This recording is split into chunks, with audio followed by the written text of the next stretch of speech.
this would be amazing. Okay, holy crap. Okay, that is mind-blowing. That is absolutely mind-blowing.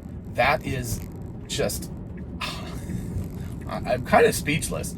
Hey y'all, it's Dr. Know-It-All coming to you with version 12.3.5 of Tesla's full self-driving software. Today I'm going to talk to you about Inference. There's been a lot of questions about that as we do some inference engine work. One quick note I want to make here is I was going to start the thing right away, but notice it now says pull down once to activate full self-driving. It just went off. But anyway, it says that, so if we do it, it didn't used to say that. It didn't used to give you an indication of how that would work. Woo, okay, a little bit more of an aggressive takeoff than I'm used to. It is, what is it, 6:50 in the morning right now, so relatively early. We're going to go and do my left turn from the Dollar General and then go to the UPS store over on Atlanta Highway so I can check the mail for my company, because might as well do something useful while I'm at it. So let's talk inference. So the difference between training and inference, I tried to come up with an analogy. Elon Musk just yesterday was talking, well, just reposted something about physics is really, really important to understand, because you understand how to go from first principles. So with the caveat and the understanding that, an analogy is never perfect, and I'll explain exactly why it isn't. But imagine going back to like high school or something like that. That actually felt like a little bit better of a stop. It was a little bit shorter than they have been previously. Very cool. But anyway, if you go back to high school and maybe you did a sports team, or maybe you did the math Olympiad or whatever, the difference between training and inference is the difference between training and doing whatever activity that is. So I'll do tennis because I'm familiar with that. So, you imagine like you played tennis, you didn't play tennis matches all the time. Most of what you did was training. You were either in the gym doing weightlifting, or you were doing drills, or you were playing practice matches, and yada, yada, yada. So, and you could take that to the extreme, like a Venus Williams or somebody at the top of her career was probably only playing 10 tournaments a year. So, right, so we're talking about a tiny fraction of the amount of time that she spent. By the way, this is a mess. It should not be doing this. It should go all the way up to this line. With 11, it actually did it correctly. There was a person coming up behind me. I feel really, well, not really bad yet because I haven't gotten here, but if they were a little bit closer, yeah, that was pathetic. So I don't know what the hell that was. It needs to ignore the stop sign entirely and move to the line itself. So that is, it's not a disengagement fail, but it would be if I was driving this normally, because I'd feel like, what the hell is going on? So anyway, that's something that needs to be corrected. It needs to ignore the stop signs themselves and deal with the lines. So anyway, back to the training idea. You're training, right? You spend a huge volume of time and effort training to do relatively small amounts of actual, competitive events, whether that's chess tournaments, or math Olympiads, or tennis, or basketball, or you name it, that kind of a thing. You spend way more time training than you do during doing inference, which is the actual tournament itself. So that is my analogy. Now the analogy kind of falls apart because you do a lot of training time, and that requires a lot of volume of time and compute. So you have to have a gigantic, server cluster that's actually doing that work. And the models themselves tend to be very bloated because they've got a lot of, they've got a lot of debugging software in there. They have, dropout layers. They have all sorts of things going on. Let's go ahead and make this bigger for us. So, you've got a lot of that stuff happening, and then when you get to inference, you can shrink it down, and it can operate at a much more rapid pace, because obviously we're talking about when you're doing inference with this, it has to be going at, oh shoot, we got a green light. I was actually hoping that we were going to have to deal with the right-hand turn, but we got a green. So interesting. It actually started a little bit before that green light because it saw that the truck was slowing down to the left. That was really interesting. So it feels I know you can't possibly tell by watching the video, but there's a little bit more oomph behind it when it starts. I'm really curious what this left-hand turn is going to be like. I'm as always scared to do it, but in fact, I'm scared to do it as a human being. It's not like the most comfortable thing in the world. So anyway, we'll see.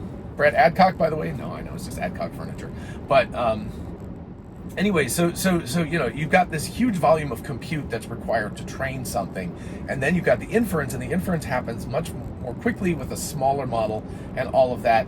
The big difference, of course, is that you're like, well, okay, inference is actually going to be more of the ultimate compute time than training for a neural network model. And okay, that was that was really interesting. So the car began to slow down and stop, but then it changed its mind. So that was really cool, actually. It was a little bit like what I would do. I mean, I think what it did was it started to brake, and then it realized there was no way in hell, at least without just absolutely slamming the brakes on it, was going to stop. So it actually changed its mind. So that was really cool. All right, so again, watch this left-hand turn as we come up. We've got sign, a tree, another sign, a barn. All of this stuff is blocking the view with a curve coming around. So you can see to the right very, very well, but you can't see to the left at all. So that's a problem. So I'm curious what's going to, now the Dollar General is obviously closed right now. I don't know where exactly it's going to stop. So let's see what it does. Ooh, that's tight. That's tight. That's tight. That was really close. I was really afraid that was going to hit. I just don't know what it's going to do. So it looks like what it's doing is kind of like an Uber level thing. It's just going to keep on driving. So of course, normally I would just stop the car, but this is very curious. Where is it going? I don't know. Okay. So I don't know exactly where we ended up going. I mean, it got us to Dollar General, but then it just kind of decided it was going to continue going past Dollar General. That was very odd. It's never done that before. It's always just kind of stopped in the parking lot, but I don't know what it was doing. Okay, let me put in another destination here quick. Let me end this trip. Yeah, I don't know what, that was very, very odd. UPS store, Epsbridge Road. Make sure I get this one right. Yes, that is correct. Okay, go into full screen mode. So yeah, you'll see we're going to come up here, and I'm going to go ahead and do this. I'm going to take a break on the inference thing, unless we have a very, very long wait at this light. So again, auto speed is set to max, all of that stuff. It felt much more comfortable. Yeah, that was a weird situation where it was like, if it was a robo-taxi, I don't know exactly what would have happened because it kind of got itself stuck. So as we come up here, you can see that there's a couple of cars over there on the left that are making a turn out of here, and that's going to gum up the works. It's coming up on, ooh, please slow down. Jeez. Okay. It's original idea for, okay, so as long as it stays here, we're good, but I wouldn't want to come much further out than this, because you can see that we're across the crosswalk here. So, and there's a car in the suicide lane, so it definitely, even though, nope, there's not room on the left right now. So I'm hovering my foot over the brake, by the way, because, just in case something happens, I want to be able to slam it on. But the car should be very patient at this point, because number one, well, that car is now turned out of the suicide lane, so we're good, but there are cars coming from the right. It should actually go right now. I don't think it will, because there are cars coming from the right, even though they're in the far right-hand lane. Now it could definitely go right now. Okay, go. Better. Okay, so there's cars behind me, and it did a good job. That was actually, again, hard to represent the feel of it, because a lot of it is just gravity. Oh, interesting. I guess we're taking our back road here. So it seems to be stuck with this white line because the white line is new. That was cool too. So that's all of this road work here is new. There were barrels here just a couple of days ago. So shoot, I actually wanted to go on the highway. Oh well. We'll go on the highway on the way back. But anyway, we're there. So there were barrels there. There was a white line there that was entirely new. That entire lane didn't used to exist. So that's, in terms of brittleness of understanding how to drive in a contextual situation, right? That's the kind of thing where a Cruiser or Waymo would have just completely collapsed, because that didn't exist before, and it was a solid white line, not a dashed white line, which is really bizarre, because this thing is also driving a little bit over the line, which is really cool, right? It needs to do that because you can see that there are cars parked, which is the reason why we're getting all these bumpy. Also just a crap road. But it was actually over the line where it was staying outside, so it was staying a safe distance from cars. So really, really nice, actually. And I know this is 12.3.5, not 12.3.6. Don't ask me why I got the older version after the new one came out. Very weird. But that's the way life goes. So, yeah, it's a little difficult to see this left-hand thing as well, but there's not a lot of traffic from here. So, yeah, again, it's more aggressive getting out into traffic when it decides to go. So I'm a big fan of that. I think that's fantastic. So, yep. And of course you can see 45, it's decided to go around 50, 51 miles an hour. That's a very comfortable speed especially in Georgia, where everybody speeds. You know, you want to go a couple of miles an hour over the speed limit in order to kind of go with traffic flow. So really interesting. Okay, so anyway, so the difference between a Serena Williams, right, if you're thinking about training versus competition inference, that you've got, turn off my alarm, you've got a, the difference is that you can transfer Serena Williams to everybody else, right? So imagine if you could get you train Serena Williams, and she is this amazing best tennis player in the world, and, you know, talking about in her prime, and then you could just copy paste that, her brain and her body, into a million other versions of her. Now that would make the competition in the tennis world be rather unhappy. That would be the number one effect of that. But number two is that's what happens because Tesla's doing all of this training, but it's not like a wasted amount of training. It's training that is oh shoot, we're gonna get the light here, unfortunately. I wanted to get an unprotected left, and I thought we might just manage to get there. Oh well.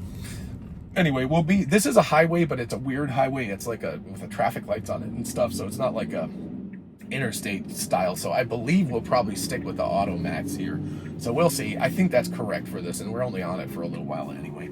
But so yeah, so if you could copy paste Serena like into a bunch of other people and just have clones of her that were able to play at that level, then you could just have these competitions going on all the time because you don't have to train a new person up from scratch, you know, from birth to have a new player of that capability. So that is a huge difference between my sports training analogy and the way that the reality works with this. And so you know, that hopefully that's a kind of a way of understanding the difference between training and inference.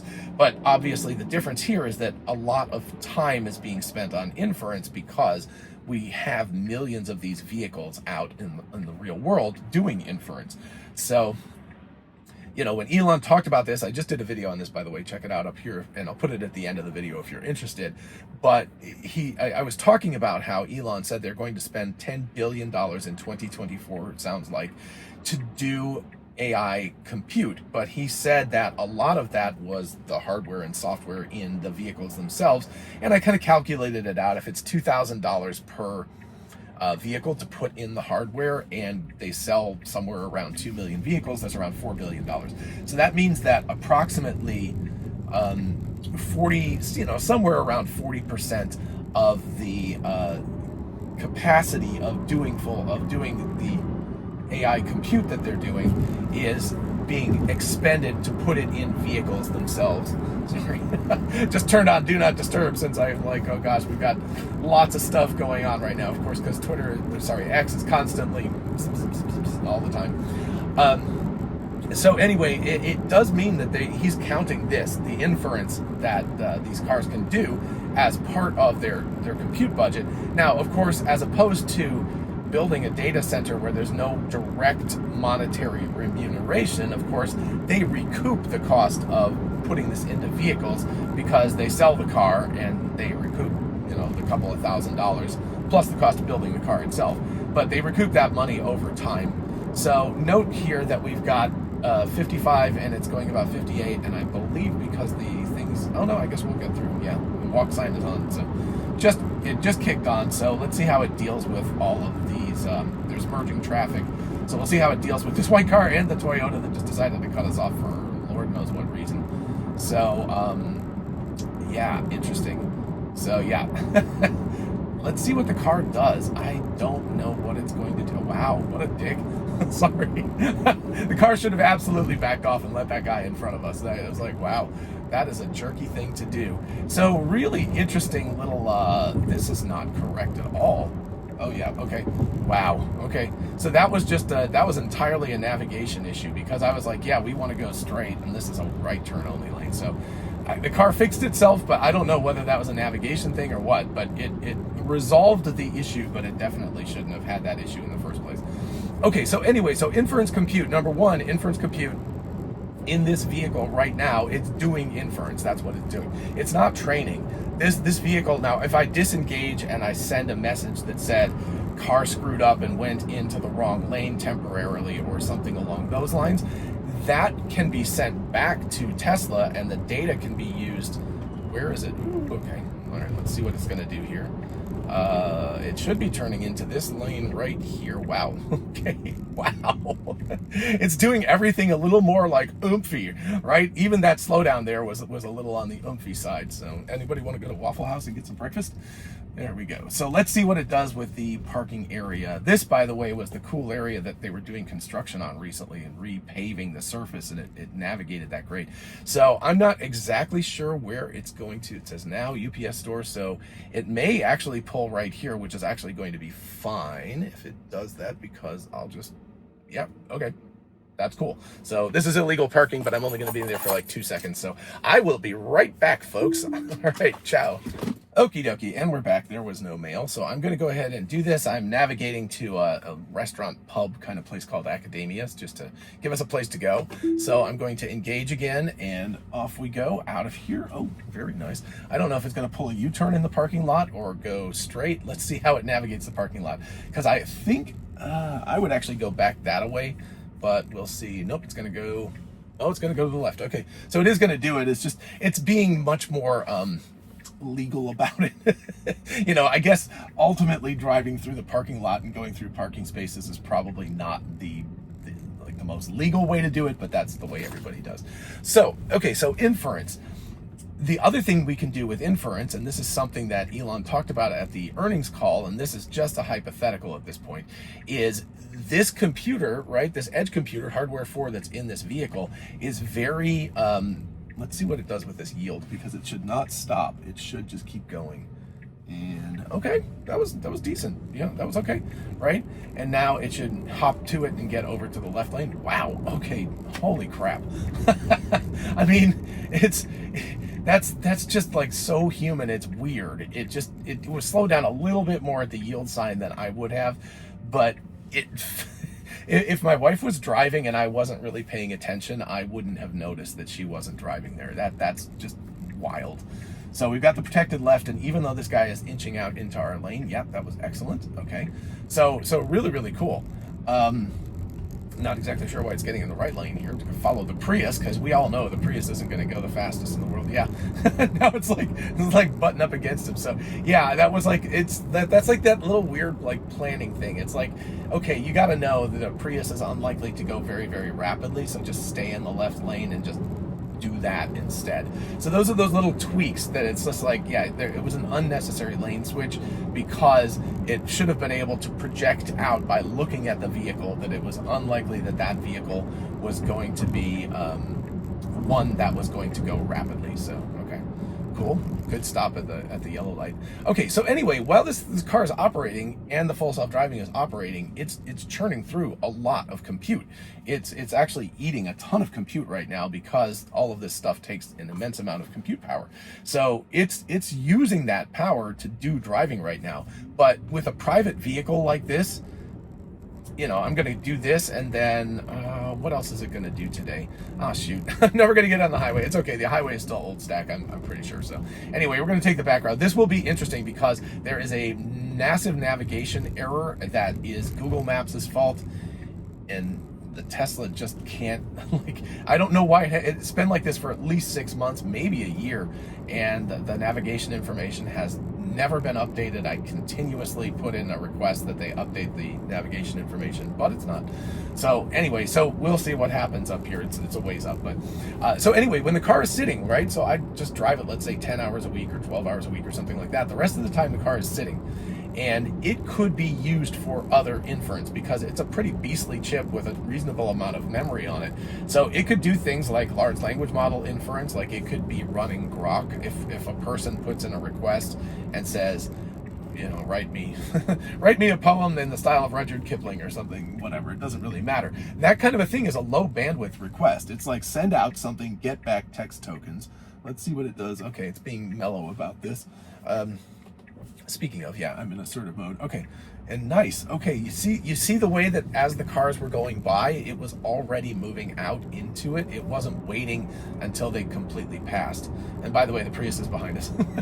So there we go. So you know, it could be doing inference that doesn't require a ton of internet bandwidth to go in and out. In other words, text or maybe still images or something like that require just text in and images out. That's relatively low bandwidth.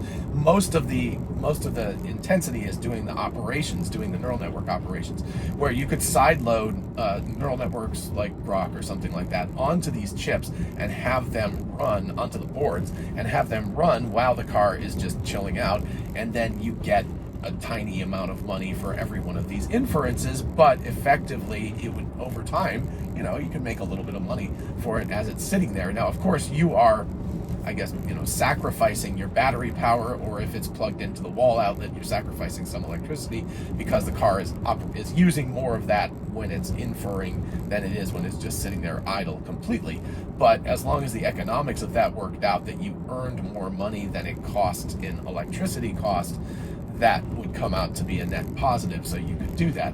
And of course, the other inference that you could do, of course, is loan it out as a robo-taxi. Okay, let's take a look at this. So the navigation information is incorrect. It thinks it needs to turn left here, which is wrong.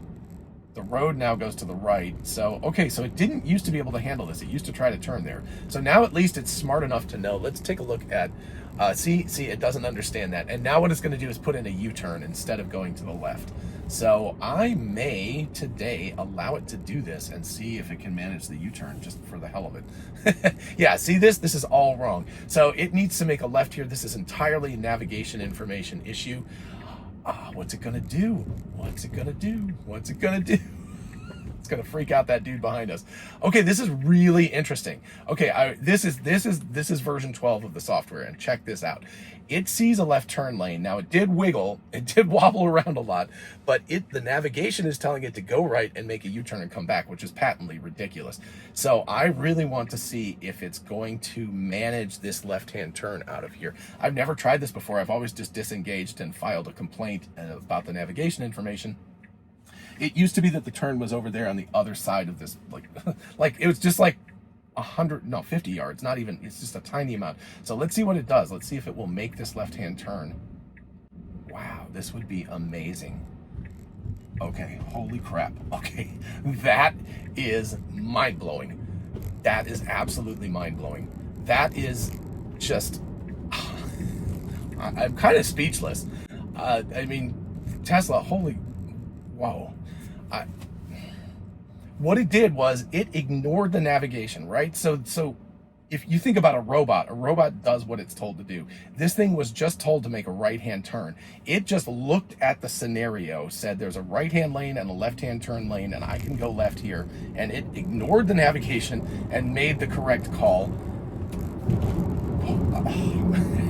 I'm utterly blown away. I mean, that's the kind of thing that a human does, right? That a human will go like, just whatever, ignore this. Let's see what this thing does with, woo, okay. Yeah, people are really aggressive around here. That was interesting because it actually kind of turned out a little bit and adjusted. Oh, this is interesting. Okay, let's see what it does here because we are in a turn-only lane. There's nobody behind me, so I'm going to let it ride for a while. Let's see if it sees this. Okay, I am paying attention to the road. Okay, what you gonna do, bro? What you gonna do? I may need to disengage very rapidly here. Ooh, okay. Okay. Interesting. Oh my gosh, I've never let it actually do this before, so what is it gonna do? Okay, I think it's rerouted. I think it's figured it out. Nope, oh, right, because I was trying to go to academia. So this was actually a complete screw up on its part. It needed to go straight, but the problem is, again, that's a navigation issue, but it did recover from the navigation issue. This is always the way that I cheat and go home, but I have never actually allowed it to do that. I disengage and I take over at that point, but wow, okay. I mean, what we're seeing here is even in the face of bad navigation information, for example, it doesn't understand that, let's see how it handles this. Good. You see the way that it just kind of is moving into that lane as soon as the other car is like past it, before it gets completely past, but once it's obvious that it'll go past it. That's really nice. So it should take a left here to go to academia, I would assume. I forgot that we weren't going home because it's relatively close to my house. But anyway, this is kind of mind-blowing to see how the car is doing. It's handling error conditions in a very natural human way, which is just like, I really can't even believe what it's doing right now. It's kind of difficult to overstate. I don't feel like I could state adequately how big a deal this is. Neural networks, I mean, hard code, heuristic code, no way it can handle that, because it's if then, either or, that kind of a thing. With neural networks, they tend to be incredibly brittle with input-output situations, and they tend to fail in those situations too, because it's just outside of the scope of what they understand how to do. So this is, whatever Tesla is doing, it's almost like voodoo what they're doing here. They've got an incredible neural network here that has the flexibility and the understanding and experience to manage these situations where the navigation is giving it bad information, and to look at the scenario and go like, no, ignore it, just do what is obviously right. That's something that a human does all the time, right? You get your stupid navigation information and it tells you to drive into the ocean or something, right? You know, it has one of those things where there's those classic things of people who have been like, oh, well, the GPS told me to drive this way and I drove straight into the lake or the ocean. But most normal humans will look at the situation and go like, no, I don't think I should do that, I'm going to turn left here, right? You know, it will do that, but that's something that humans can do, but it's not something that I've ever seen computers able to do before, at least on this kind of scale and complexity, and doing it in real time, and that's really mind-blowing. So anyway, still bad navigation information, which really blows, but really good way of handling that kind of stuff. So we got to take a left up here. There's a bus, so we should use the suicide lane. It's unprotected left, but yep, we should just be able to rock right on through here because nobody's coming. So look at that. Oh, very nice. All right, damn, go Tesla. Okay, so let's see what it does, because that's not okay. Wrong parking lot. Speaking of bad navigation information. So I'm going to go ahead and disengage here because it dropped me into the parking lot. So yeah, I thought I would actually chill out in the academia parking lot, which is going to be a lot quieter than the racetrack at this time of the morning. So let me just, yeah, okay. So unfortunately, bad information in terms of where it was supposed to turn. It could have also been that it just didn't understand when it saw two parking lot entrances. I have seen that happen. The active climbing where I go is very close. There's like several driveways in a row, and I see the full self-driving getting confused about which entrance to go in a lot, and it will pick the wrong one. There's like 3 in a row, and it will often pick the wrong one to go into. So anyway, yeah, so they're, you know, obviously still not perfect, because it needs to deal with those kinds of situations. It needs to understand more precisely where something is, needs to essentially be able to read, because, you know, I put in academia and it says academia up there, and, you know, you should be able to tell from the road where the entrance is, and you can read signage and stuff. So that's a big ask, because of course they haven't taught this thing how to read yet, but that is the kind of thing that would be an improvement in full self-driving in the future. Who knows, maybe later versions of 12.4, 12.5, 13 dot something will have a better capability of reading. It already reads road signs and stuff, but that ability to transfer, and this is where the large language model being integrated with it, right? If we get Grok integrated, not in a layer on top, but in a really deep way, where you have a large language model that's able to take in visual information, like, you know, you just pass it 1 frame a second or something and say, where am I, what's going on, what kind of things are happening, that it would be able to then, just imagine if you go to a place that you've never been before and you have to find the parking lot, you usually, you know, what you would do is you would go up there and you would read. You'd be like, oh, okay, I see the sign, that's the place I'm looking for. So you use your other knowledge, you use your language knowledge as an overlay on top of your driving ability to understand which parking, which lot to pull in, which entrance to go in. So that's something that I think with the addition of a large language model will be dealt with, and that Tesla will have a really cool way of handling that. But, you know, in the meantime, it's mind-blowing the kind of stuff that it's able to do. That just impressed the hell out of me, that it ignored the navigation information and did the right thing without it. Very human. It did wiggle a little bit, you know, you could see it thinking, going like, oh gosh, I'm supposed to go this way, but I'm supposed to go this way, right? And honestly, again, it's the same kind of thing. If I was in another town blindly following the GPS and I came to that exact thing, I would have been like, I probably would have done the same thing, probably a little faster. I might have wiggled like once or twice and then gone like, no, I can clearly go this way.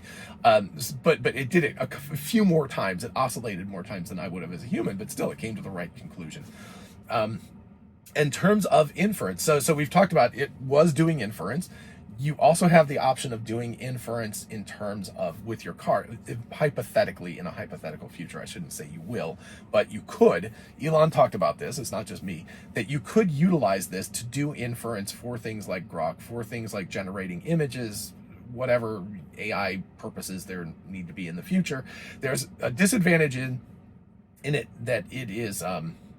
it's distributed, and distributed compute is never quite as efficient as contained compute. So, a server cluster, electricity watt per watt is going to be a little bit more efficient than a car for doing inference, but the advantage it has is that there are incredible numbers of these vehicles out there. So effectively, you've got way more energy, way more compute that you can throw at it than any server cluster is going to be able to give you. And it's pretty fault tolerant too, right? If a server cluster goes down, or the internet connection to it in that particular area goes down, or it just becomes clogged up and becomes slow, everything can get really, really bogged down and slow. Whereas if you can go, it's kind of like the internet, right? It's distributed. Like we've got an internet of cars right now, and these vehicles are all over the place. So what you can do is go like, oh, California's all jammed up, the internet's clogged, and the servers, the clusters are all busy, but we'll just go to Ohio and we'll throw it at a few cars in Ohio, and they will do all of the compute and inference,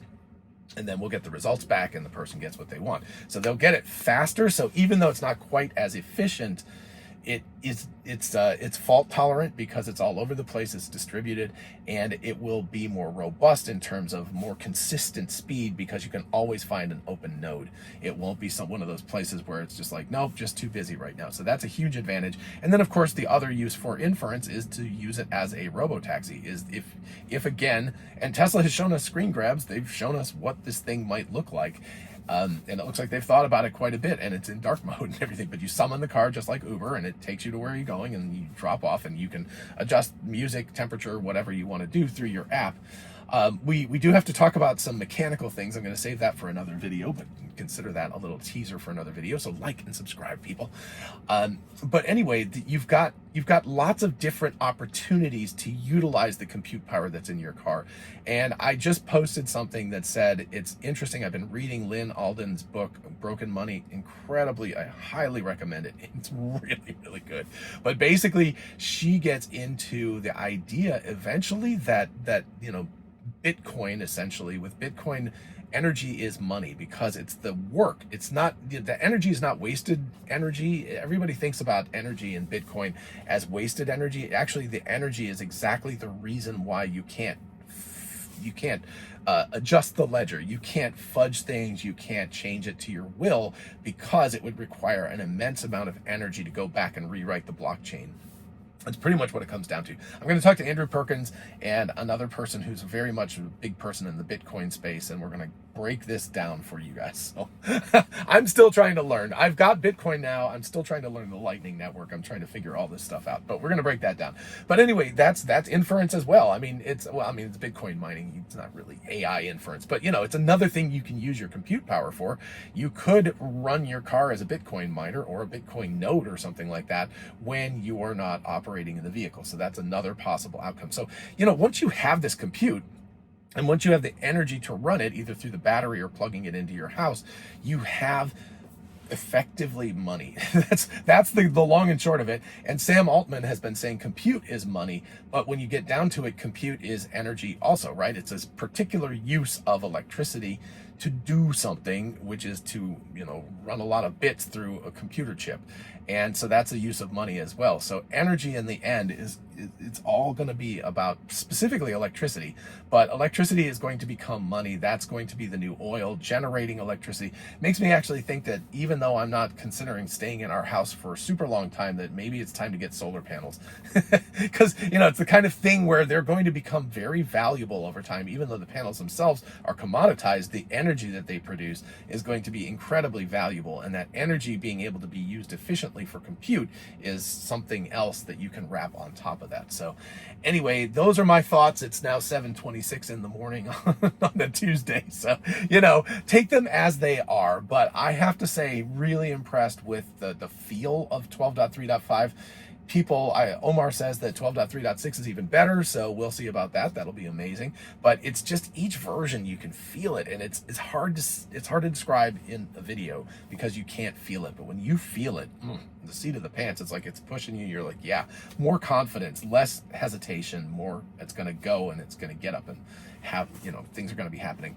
Also, don't forget that I'm going to be up in Detroit on Saturday, just a few days from now, to do the Cybertruck event. If you're in the Detroit area, you can definitely come join us at the thing. I think it starts at 1 o'clock. And I'm going to get to do my first drive ever in a Cybertruck with them early in the morning. So, that's very exciting. I'm super stoked to try that out. That'll be just amazing. So anyway, we'll see what happens. I'm sure we'll get some video eventually of me going, woo, something like that. So I will miss the full self-driving in the Cybertruck, which is not available yet. It will be eventually because they just have to have more data so they can train on the Cybertruck. Okay, that's what I got for you guys. Let me know what you think in the comments, what your experience with 12.3.5 and 12.3.6 has been so far, and what you think about inference, Bitcoin, energy, all of that stuff. I'll see you in the next video. Bye-bye.